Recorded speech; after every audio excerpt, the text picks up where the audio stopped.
12 मार्च की देर रात को ये खबर आई कि एक KC-135 टैंकर यूएस एयरफोर्स का ये क्रैश कर गया इराक पर इराकी स्काइज और 5 लोगों का क्रू था। यूएस एयरफोर्स का जो सेंटकॉम है उसका कहना है कि राहत बचाव का काम चल रहा है। सेंटकॉम का कहना है कि ये एक फ्रेंडली फायर इंसिडेंट नहीं था, ये चौथा एयरक्राफ्ट है। 3 एयरक्राफ्ट कतर में गिरे तो उसमें सेंटकॉम ने कहा कि इट वाज फ्रेंडली फायर। उनका कहना है कि एक कतरी पायलट ने या एक कतरी सरफेस टू एयर बैटरी थी, उसने यूएस के 3 एयरक्राफ्ट को F-15 बड़े जहाज होते हैं उनको गिरा दिया। और अब ये चौथा एक टैंकर के गिरने, टैंकर आसमान में उड़ने वाला टैंकर है, एरियल रिफ्यूलिंग के लिए इस्तेमाल होता है। और उसमें वो कह रहे हैं कि ये फ्रेंडली फायर भी नहीं है, एनिमी फायर भी नहीं है। वो कह रहे हैं कि कोई तकनीकी दिक्कत आई होगी। और बड़ा मजाक बन रहा है यूएस का कि यार ये बड़ी एक अजीब चीज़ आपने की है कि कतर में आपके जेट्स गिरते हैं तो वो फ्रेंडली फायर से होता है, और आपके किसी बेस पे आपके जवान मरते हैं तो मेडिकल इशू हो जाता है। आपके एयरक्राफ्ट कैरियर जेरल फोर्ट पर आग लगने की बात हो रही है तो आप ये कह रहे हैं कि इसका कॉम्बैट से कोई संबंध नहीं है। आपका टैंकर इराक के आसमान में गिर जा रहा है तो आप कह रहे हैं कि ये तकनीकी खामी से गिर, जब क्योंकि इराक में इराक में शिया पॉपुलेशन बहुत है और वो मानते हैं ईरान के कॉज में। और अब आफ्टर खोमेनीज किलिंग वो लोग कर रहे हैं हमला। आपको ये बात पता होनी चाहिए कि भी नाम लिया मैक्रो का एक फौजी मरा है।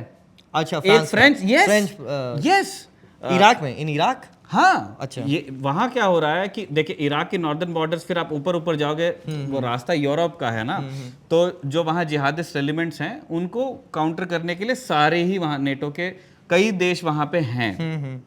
आलुदैत में भी ब्रिटिश और फ्रांस आर्मी रहती है। एक फ्रेंच सैनिक इराक में उसकी डेथ हुई है क्योंकि वो लोग वहाँ उस रीजनल अब क्या हो रहा है कि पहले उनकी दिक्कत कुछ और थी, अब वहाँ का जो शिया मिलिशिया है इराक का वो ईरान के पक्ष में वहाँ प्रोटेस्ट भी कर रहे हैं और एक्टिविटी करने की कोशिश कर रहे हैं। उन्होंने दावा किया है कि हमने गिराया है, लेकिन इस पे मुझे डाउट है निखिल, उनके पास ऐसे हथियार नहीं है कि वो मतलब चलते प्लेन को दाग सके। वो ऐसे ईरान ने अभी तक ऐसे आधिकारिक रूप पे पुष्टि नहीं हो पाई किसी F-15 को या किसी अमेरिकी या इसराइली प्लेन को गिराया से पुष्टि नहीं हो पाई है। तो ईरान जब मतलब इनकी एक्सेस ऑफ रेजिस्टेंस है तो मजबूत है, इन सबका पिता कहा जाता है, उनके बेबीज हैं एक्सेस ऑफ रेजिस्टेंस। जब उसके पास ऐसी कैपेबिलिटीज अभी तक साबित नहीं हो पाई है हम इस पूरी जंग में, तो इराक के पास मुश्किल है। और इराक की जो मिलिशियाज हैं पूरे एक्सेस ऑफ रेजिस्टेंस में सबसे कमजोर माने जाते हैं, हमास से, हूती से, हिजबुल्ला से। तो आई डाउट कि ये लोग गिराए होंगे। मैं ये भी आपको बता दूं कि जो KC-135 होते हैं हिंदुस्तान भी यूज़ करता है बाय द वे। हमने यूएस से ही लीज किया है, वेट लीज है, वो आगरा में है और वहीं पे हमारे एरियल रिफ्यूलर्स रहते हैं। तो वेट लीज मतलब वो मेंटेनेंस और पायलट भी गोराई है उसमें, मतलब अंग्रेज वहाँ से आए हैं वो। और लेकिन इंस्ट्रक्शंस हमारे होते हैं और वैसे 5 हम और लेने वाले हैं, लीज करने वाले हैं। KC-135 को मैं आपकी बात से एग्री करता हूँ कि ये मुश्किल है कि इराकी मिलिशिया ने गिराया होगा। वाई? क्योंकि ये ज़मीन के करीब नहीं उड़ता है। फाइटर जेट ज़मीन के करीब उड़ते हैं, है ना, क्योंकि उनको रडार इवेट करना है और उनको तो बॉम्ब्स डालने हैं। वो आते हैं कई बार टेरेन के पास में। ये जो फ्लाइंग टैंकर्स है ये उड़ता हुआ पेट्रोल पंप है, ये ज़मीन के पास भाई पत्थर मार दे गिर जाएगा। तो ये हाइट पे उड़ते हैं और हाइट पे जाके ही जो फाइटर जेट होता है, इसकी यूटिलिटी क्या है? एरियल रिफ्यूलिंग का फ़ायदा ये है कि जहाज़ जो फाइटर जेट्स हैं उनका अपना वज़न होता है और फिर उसके बाद में उनके हथियारों का वज़न होता है और फिर फ्यूल का वज़न होता है। एक पायलट ये चाहता है कि मैं ज़्यादा से क्योंकि मैक्सिमम टेक ऑफ वेट को आप कभी भी जंप नहीं कर सकते। जहाज कितना वजन लेके उड़ सकता है उसका एक लिमिट है कि ये 100 किलो लेके उड़ सकता है। तो अब 50 किलो फ्यूल 50 किलो हथियार कर लो या 90 किलो हथियार और 10 किलो फ्यूल। मैं एक रफ आइडिया एग्जाम्पल दे रहा हूँ, है ना, ऐसा नहीं होता। तो पायलट्स की कोशिश ये होती है कि हम ज़्यादा हथियार लेके टेक ऑफ कर जाएं, फिर हवा में जाके एक बार जब उड़ जाएगा ना तब फ्यूल डालेंगे उसके अंदर। और इसमें ये भी तो एक तो आपको ज़्यादा हथियार ले जाने का मौका मिलता है, दूसरा आपका जो भी मिशन था ज़रूरी नहीं है हर बार आप बॉम्ब डालने गए हो, रिकॉनेसेंस हो सकता है, मतलब रेकी करना उस इलाके की, या जो आपके एवैक्स हैं, मतलब जो एक उड़ता हुआ कंट्रोल सेंटर, वो यूएस बहुत यूज़ करता है उसको भी, एवैक्स को। तो उनको कई घंटे हवा में रहना होता है। तो ऐसे जहाज़ों को अब वो बार बार नीचे आएंगे तो उसके लिए लोग क्या करते हैं कि एक आपका पास लगा, उसके बाद में आप जैसे आपको ईरान के ऊपर से there is a mission, you go to Iraqi skies, वहां पे एक पेट्रोल पंप हवा में है, भरो फिर से ईरान के ऊपर। तो इस तरह से उसके अलावा मतलब इसके अलावा एयर फ्यूलिंग, एक तो एयर फ्यूलिंग होती है और रिफ्यूलिंग होती है। उसके अलावा आप मुझे बताइएगा, मैं ये जानना चाहता हूँ निखिल, कि जब भी कोई फाइटर जेट उड़ता है और जब अमेरिका से आता है तो उसे रिफ्यूलिंग की ज़रूरत ही होती है ना, तो वो कहाँ पे फिर अपने मिलिट्री बेसिस में करते होंगे ये? दो तरीके से होता है, हाँ। 2-3 तरीके से होता है। देखिए कुछ जो स्ट्रेटेजिक बॉम्बर्स हैं यूएस के, यूएस के पास इस तरह के बॉम्बर्स हैं, B-2 बॉम्बर है, B-1 शायद कर सकता है लांसर, और B-52 की रेंज का हो सकता है कि ईरान तक ना हो, लेकिन उनकी अच्छी खासी रेंज है। तो ये लोग क्या करते हैं कि ये लोग अमेरिका से उड़ा के ला लेते हैं। B-1 लांसर्स इनके गुआम में रहते हैं, या B-2, तो या तो ये गुआम से आएंगे या तो ये कॉन्टिनेंटल यूनाइटेड स्टेट्स से आते हैं। उतने दूर से उड़ते हुए आएंगे, यहाँ पे इनका जो मिशन होगा, बॉम्बिंग रन होगा, करेंगे, वापस चले जाते हैं सीधा यूएस। सीधे तो इतना फ्यूल नहीं ला सकते आप, ठीक है, मतलब वो ऑलमोस्ट एयरक्राफ्ट के वेट के बराबर फ्यूल लगेगा इसमें। तो उसके लिए क्या होता है कि हवा में बीच बीच में उनको ये KC-135 जैसा कोई एक रिफ्यूलर हवा में ही मिलता है उनको, और वहां उनको फ्यूल दे देता है और ये मिशन चलता रहता है। तो कई घंटे उड़ते रहते हैं। जो फाइटर जेट्स आप बता रहे हैं, जो फिक्स विंग एयरक्राफ्ट होते हैं छोटे, वो 2-3 तरीके से काम करते हैं। वो या तो जो यूएस के बेसेस हैं ईरान में, पूरे गल्फ में जो बेसेस हैं, वहां से चलेंगे, तो उन बेसिस से उड़ने वाले जेट्स को बार बार नीचे आना ना पड़े, या सिर्फ फ्यूल के लिए ना उतरना। देखिए एयरक्राफ्ट में बहुत जान होती है। एयरफोर्स क्या काम करती है कि उनके पास एक एयरक्राफ्ट है, उसके अंदर सिस्टम्स लगे हुए हैं। अब 2 ही कंटिजेंट चीज़ें हैं, एक है पायलट जिसको फटीग होगा, ठीक है, और दूसरा है इंजन। पायलट को फटीग जल्दी आएगा, इंजन को फटीग शायद हफ्ते में आएगा, कि उसको जो भी मेंटेनेंस होगा। तो जब एक एक्टिव कॉम्बैट सिचुएशन होती है, तब ऐसा नहीं होता कि जहाज़ को पार कर दिया, आप देख रहे हैं उसमें इंजन में क्या है। ये लोग करते हैं 3-4 जगह पे बोल्ट्स लगे होते हैं, वो पूरा इंजन ही बाहर निकाल देते हैं। वो पूरा इंजन ही बाहर निकाल देंगे, उसको नया इंजन दे देंगे, वो दोबारा उड़ने लगेगा। और सेम विद पायलट्स, ठीक है। तो जहाज जैसे नीचे आएगा, तो ये पायलट को अगर फटी गई, इसकी ड्यूटी पूरी होगी, दूसरा पायलट बैठता स्टिल फिर से टेक ऑफ। तो अब एक ही वेरिएबल बचा, फ्यूल। तो फ्यूल के लिए मतलब उनका मानना है कि हम सिर्फ फ्यूल के लिए हम नीचे नहीं लेके आएंगे। तो वो पेट्रोल पंप उनका आसमान में होता है, और उसकी यूटिलिटी बहुत मस्त है। बिना आप दुश्मन के इलाके में लैंड के you can go back to continental US. आपका कोई जहाज का फ्यूल कम हो गया, या उसको टैंक में हिट लग गया, आप उसको रिफ्यूल कर सकते हो।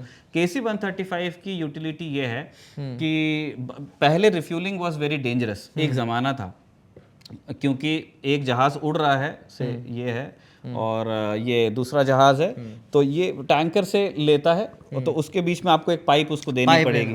और आप एविएशन टर्बाइन फ्यूल की ATF की बात कर रहे हो, जो कि जल सकता है, तो उसमें स्टैटिक चार्ज, बड़े एक्सीडेंट्स हुए, और समय के साथ में ये चीज़ परफेक्ट की गई कि कैसे एक पाइप जाएगा और उससे तेल भरा जाएगा।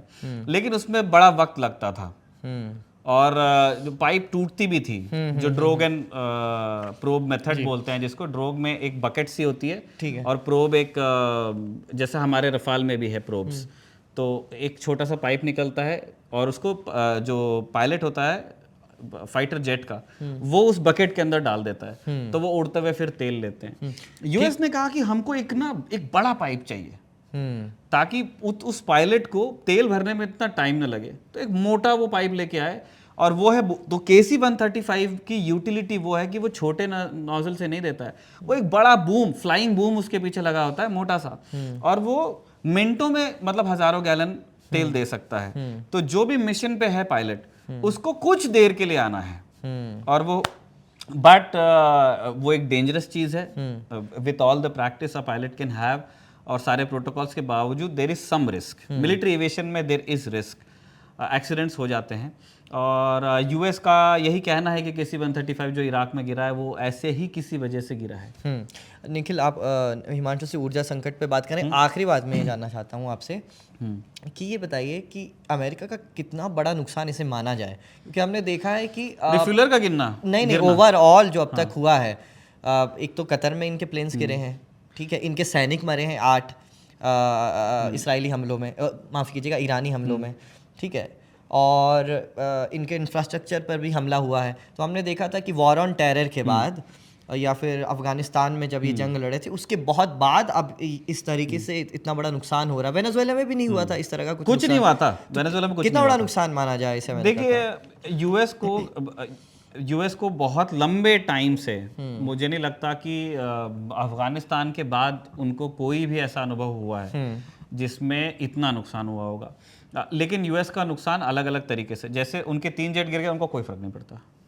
यूएस उनका मेन है कि पायलट है जिंदा, वो 6 के 6 पायलट जिंदा है, उनका है कि अच्छा ठीक है वो टीम गिर गया, हटाओ नया बनाएंगे। KC-135 का देख, हैड इट बीन इंडिया, हमारे पास में 6 रिफ्यूलर्स थे और अभी हम 5 ले रहे हैं, तो जिसके पास 11 होंगे उसके लिए एक का गिरना बड़ा मुश्किल बड़ी बात है ना। अभी हमारे 7 है शायद, अभी 5 और लेंगे, 6 और लेंगे। और ये जो सोवियत हमारे पास इल्यूशन वाले हैं, उनके पास कितने हैं? उनके पास सैकड़ों में होगा आंकड़ा, सैकड़ा में। मुझे चेक करना पड़ेगा, but it will be above dozens, 100 हो सकते हैं, मैं श्योर नहीं हूँ। लेकिन मैं ये आपको इतने दावे से बता सकता हूँ कि यूएस के लिए एक रिफ्यूलर का गिरना is an event, as in वो कॉग्निसेंस लेंगे इस बात का कि ये क्यों हुआ होगा, वो इस बात से सीखेंगे भी। लेकिन एक रिफ्यूलर गिर जाने से उनकी तैयारियों पे या जो उनका रिजॉल्व है टू फाइट ईरान, उस पर कोई फर्क नहीं पड़ेगा। उनके पास में बहुत रिफ्यूलर है। यूएस के लिए क्या चीज़ ज़्यादा मैटर करती है कि क्रू का क्या हुआ। एक अच्छी चीज़ जो मतलब पूरा जो वाइट वर्ल्ड कहते हैं ना, जिसको गोरे हैं अंग्रेज, उनकी एक अच्छी चीज़ है कि इंसानी जान की उनके लिए बड़ी कीमत होती है। मीनाब में 150 मर गई, कोई मतलब नहीं, लेकिन एक अमेरिकन सिटी अगर वो जो 7 हैं उनको ज़्यादा दुख रहा होगा। तो इस तरह से, और दुनिया भी इसी तरह से सोचती है, उनकी अमेरिकन्स की, ब्रिटिश की, यूरोपियंस की जान की कीमत ज़्यादा है। तो यूएस के लिए ज़्यादा बड़ा चीज़ वही है कि उनके जेट्स गिर गए, एक रिफ्यूलर गिर गया, वो देखेंगे क्या करना है। वो ज़्यादा उनको अगर कोई चीज़ परेशान करती है तो वो 7 डेथ्स हैं।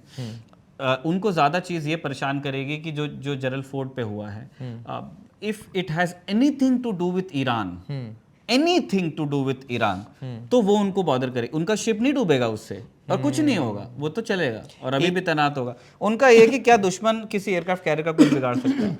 लास्ट चीज जो मैं कहना चाहता हूँ कि जो मटेरियल लॉस जो यूएस को दुखेगा वो क्या है।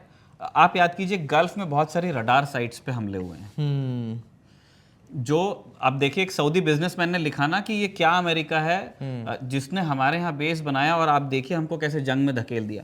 तो उनकी शिकायत क्या है कि चाहे यूएई हो, यूएई में, दुबई में रोज डेब्री गिर रहा है, जो दुनिया की फाइनेंशियल कैपिटल। सिरदर्द ही बन गया क्या निखिल? मुझे ये बताइए कि खाड़ी देशों की रक्षा के लिए अमेरिका ने बनाया, उनकी रक्षा के लिए नहीं बनाया। किया क्या इन्होंने? हाँ बताइए। सीन क्या हो गया, इनको बोला गया बेस बनाएंगे और आपको सिक्योरिटी देंगे, तो उन्होंने बेसिस के लिए सिक्योरिटी रखी और फिर उन्होंने कहा कि सिंस वी आर हियर तो आपको भी सिक्योरिटी रहेगी। लेकिन 12 डे वार के टाइम पे इन्होंने देखा कि 12 डे वार के टाइम पे इंटरसेप्टर्स की बड़ी ज़रूरत पड़ी यहाँ इजराइल में, क्योंकि तब इजराइल पे हमले होते थे। तो कुछ तो इंटरसेप्टर्स वहाँ ले गए और कुछ वो लोग थार्ड बैटरीज भी वहाँ ले गए। तो ये मिडल ईस्ट के जो इलाके थे वो एक्सपोज हुए। तो इसलिए जब इस बार जंग हुई तो इन्होंने कई सारी मिसाइल बैटरीज वहां पे मूव की, है ना। अब लेकिन गल्फ में, अब पूरे गल्फ को कितना देंगे, उनको इजराइल की रक्षा भी करनी है, तो एक दो बैटरीज उन्होंने कुछ सऊदी को दिया, कुछ कतर को दिया। ऑल्सो ये जो सऊदी है, कतर है, ओमान है, इन सब ने पैसे से भी पेट्रियट और थार्ड ये सब खरीदा है। तो कुछ उनके हो गए और कुछ अमेरिकियों के हो गए। लेकिन शुरुआत में जब खुमैनी की किलिंग के बाद में ना ईरान ने बैलिस्टिक मिसाइल की बहुत बड़ी बड़ी वेव्स में हमले किए और उसमें से कई ने गल्फ में जो अमेरिकन रडार साइट्स थी उनको हिट किया है। और कुछ उसमें से अरबों खरबों डॉलर के थे, जिसके लिए मतलब ओबामा एडमिनिस्ट्रेशन के समय से मतलब गल्फ में बात चल रही थी, क्योंकि किसी दूसरे मुल्क में जाकर के एक मिलिट्री हार्डवेयर लगाना, उसके लिए कुछ डिप्लोमेसी तो चाहिए। तो बड़ी मेहनत से उन लोगों ने लगाया था और बहुत पैसा इन्वेस्ट किया था, और वो बेसिकली वो लोग वहाँ से देखते थे कि ईरान में क्या हो रहा है। तो ईरान ने उन साइट्स को, तो वहाँ पैसे का लॉस हुआ है, आपको वो प्रोसेस दोबारा करना है, उतनी डिप्लोमेसी आपको फिर बात करनी पड़ेगी कि हमको लंबा प्रोसेस, क्योंकि दोबारा रडार लगाने का मतलब है ईरान दोबारा हमला करेगा। और आप दोबारा रडार लगाएंगे तो हो सकता है ना कि अमेरिका के अंदर से भी फिर एक विरोध हो। ऐसा भी हो Whatever, सकता है। मतलब ये एक उनके लिए प्रॉब्लम बनेगी। अभी क्या हो गया है, since these radar sites have been hit, तो यूएस को भी, यूएस के पास बहुत टेक्नोलॉजी है, उनके पास एवैक्स है, उनके पास में बहुत सारी टेक्नोलॉजी है, लेकिन वो रडार साइट्स के लॉस की वजह से क्या हो रहा है कि गल्फ अब थोड़ा एक्सपोज्ड है। तो ईरान अब जो हमले करता है उसको झेलने की क्षमता गल्फ की कम होगी। दुबई में इतना डेबरी गिर रहा है, क्या करता है ईरान, वो भी स्मार्ट लोग हैं, पागल तो नहीं है, उनको पता है कि दुबई में मिसाइल हम गिरा नहीं पाएंगे। ठीक है, तो कैसे नुकसान, अब दुबई को क्यों हिट किया जा रहा है, उसका कारण ये है कि दुबई एक फाइनेंशियल कैपिटल की तरह दुनिया में आ गया रहा था, मतलब लंदन ऑफ मिडिल ईस्ट उसको आप बोल दो, कि है ना, दुनिया या की बड़ी बड़ी डील होती है वहाँ पे, अमीर वेस्ट लोग एशिया आते का हैं। वो लंदन था। और उसी तरह से ब्रांडिंग है, लोग भूलने लगे थे कि एक डेजर्ट में एक मुस्लिम डोमिनेटेड कंट्री का, लोगों को लगता था दुबई इज व्हाट, पता नहीं यूरोप या क्या। तो उस मतलब वो जो ट्रांसफॉर्मेशन ऑफ मिडिल ईस्ट है, जिसमें मिडिल ईस्ट अपने सारा पास्ट भूल करके जा रहा, ईरान ने ना उस सिंबल को हिट करने की कोशिश की है। 1 2 वो ये इंश्योर कर रहे हैं कि दुबई को अगर हम सीधा मिसाइल नहीं मार सकते हैं, तो वो इतनी बड़ी मिसाइल मारते हैं कि उतने बड़े मिसाइल को आप इंटरसेप्ट करेंगे तो जो उसका डेब्री गिरता है तो टुकड़ा ही इतना बड़ा होता है कि वो जिस इमारत पे गिरता है वो छज्जा उसका गिरा देगा, या कांच टूट जाएगा, या गाड़ी पे गिरेगा। तो इसलिए पीपल आर डाइंग। ये यूएई के बाकी शहरों में भी हुआ है। और यूएई से ज़्यादा खुन्नस है भी ईरान की, मतलब दूसरे खाड़ी मुल्कों के उन्होंने सिंगल आउट किया है यूएई को, ये तो दिख रहा है। और यूएई का दर्द ज़्यादा इसलिए इंडिया में स्पेशली ज़्यादा इसलिए भी दिख रहा है, देखो हमले इराक में हो रहे हैं, हमले सऊदी में भी हुए हैं, हमले बाकी मुल्कों में भी हुए हैं। दुबई का सुनने को इसलिए ज़्यादा आता है इंडिया को क्योंकि इंडियंस बहुत रहते हैं, पहली चीज़। दूसरी चीज़ ये है कि दुबई में स्टेक्स बहुत लोगों के हैं। पैसे वाले लोग जिनको इंडिया में सेफ नहीं लगता वो कहाँ कर लेते हैं, दुबई में, है ना। कि देखो आप दिल्ली से चेन्नई का जो फ्लाइट है वही दिल्ली से दुबई का डिस्टेंस है, तो ऊपर नीचे 19 ही 20 होगा। तो लोग बोलते हैं कि यार मैं दुबई रह लूंगा ना, और वहाँ टैक्सेस भी नहीं है। तो बहुत सारे लोग जो पैसे वाले हैं उनके घर दुबई में हैं, है ना। तो इसीलिए वहाँ का पैनिक भी ज़्यादा है। दुनिया को लगता है कि पैसे वाले का नुकसान होता है तो दुखती ज़्यादा है ना। तो ये हो रहा है।